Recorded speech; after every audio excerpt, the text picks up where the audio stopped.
Coming to the writing section, speech writing comes in the category of long writing section. What is speech writing? Speech writing is an art of conveying a message to your audience through oral communication. Speech writing has the same function as normal writing. The reasons for writing are to inform, to explain, or to persuade. In a speech, typically the main purpose is to persuade the listener reader to take up and support your views. Speech writing is highly distinct from literary or formal writing. Speech writing, the important thing, the speech writing is meant to be performed, and thus you write as you would speak. So that is what is. When we write article, it is not to be spoken. But when we are writing speech, we have to write it in the same manner as we are going to speak it out. Now the format for speech writing: heading, then para 1 address to the audience and introduction of the topic, para 2 details, para 3 again detail. Now this para 2 and para 3 can be combined into one. It is always preferable that there are 4 paragraphs, but if it is not possible, you can put the details in para 2 and para 3. Then para 4 is conclusion, and then a speech always starts with an address to the audience and ends with a thank you. That is what makes it different from the article writing or essay writing. Now the heading. The heading should be catchy and in not more than 5-6 words. Don't write lengthy headings. Opening lines. This includes salutations, introduction and the topic. Make sure you do not mention your personal details, that is name, school name, etc., because the things will be given in the question. Now, address depends upon which type of audience you are addressing to. If it is school assembly, then respected principal, teachers and my dear friends. If it is for some competition, so honorable member of jury, presenting or the learned audience or something like that, whatever it is. So audience, addressing completely depends upon which type of audience you are addressing to. Body. It is the main part of your writing piece. Should be properly divided into paragraphs, minimum 3. Minimum 3, always remember that. It is always prescribed that you begin with a short introduction on the topic. It's meant to be precise. In the matter, you may include advantages, disadvantages depending upon the topic in question. It is very important to follow a sequence. Now, it should not be vague. There should be a proper sequence in everything. It is very important that you do not deviate from the topic. There are chances you may get ideas linking from one to another that may deviate you from the main point.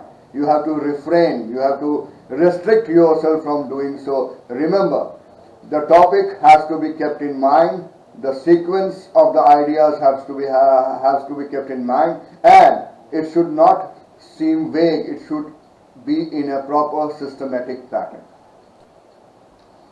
Now the concluding paragraph. Now it is to be remembered that wherever you elaborate a problem, you always have to mention the steps being taken to improvise the situation and suggest a few solutions as well. In case in your speech you are raising some question or some problem, so provide some solution. Otherwise, in the concluding paragraph, you give the gist of your own personal view, what you feel about. Last but not the least, the concluding line, thanking the audience for their cooperation and their patience. It is very important to conclude what you have started. Now, some important tips to attempt a question on speech writing. Make sure you use language which is suitable for the audience you are addressing to.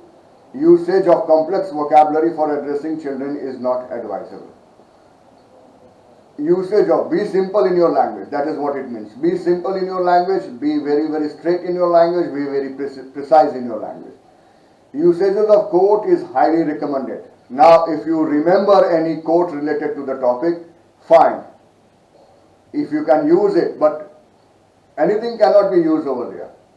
Quotes can be used at the time of commencement or as an ending statement. A quote in the middle of the speech would also be fine. Make sure you write in paragraphs. It is very, very important.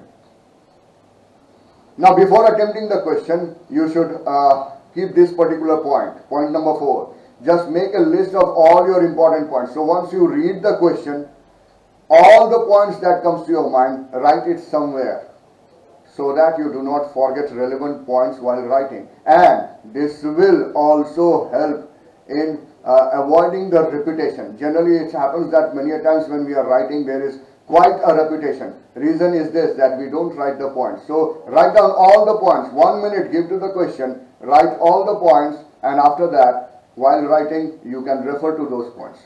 This also helps you in maintaining a sequence, which is very, very important.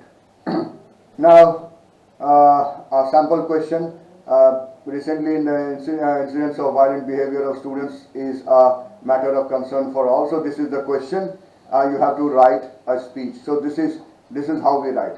The heading, how to manage anger, or whatever proper heading you feel you can put over there. Now it is in the school assembly. So honorable principal, respected teachers, and my dear friends. This address is according to the audience. So it is for the school assembly. So it is honorable principal, respected teachers, and my dear friends. Then today I would like to share with you few ways to manage anger. That is what it is. The question is. Then para 1 you are talking about it. Then para 2, para 3, and then finally it is ending with a thank you. See, the growing intolerance among the new generation resulting in violence towards teachers is a matter of grave concern. The old age Guru Shishya Parampara is losing its sheen. Aggressiveness in students may be triggered by several things as a self-defense reaction, stressful situation, overstimulation, or lack of adult. So you are in a way talking about the topic. It has become the need to of R to curb the situation. Life skills classes shall be inculcated in the time, shall be inculcated in a timetable. Teachers should be given training to handle such defiant and hostile behavior. Meditation and deep breathing also helps and thus should be practiced every morning. Students must be taught to count till 10 before reacting in anger. Also, sessions on anger management and its far-reaching importance must be held. So, you are talking about the whole situation and how it can be done. Then remember, anger is one little sort of danger. So any particular line or any particular quotation you remember, you can mention it. So if you don't remember the name of the person who speak, so you can just say as said by someone. It makes it all the more important to be able to diffuse one's anger. It's never too late to begin, because a wise man once said, for every minute you remain angry, you give up 60 seconds of your peace of mind. So ending with a quotation and then finally, thank you. So this is how the speech is to be written, and these are the things which are to be kept in mind for writing a speech.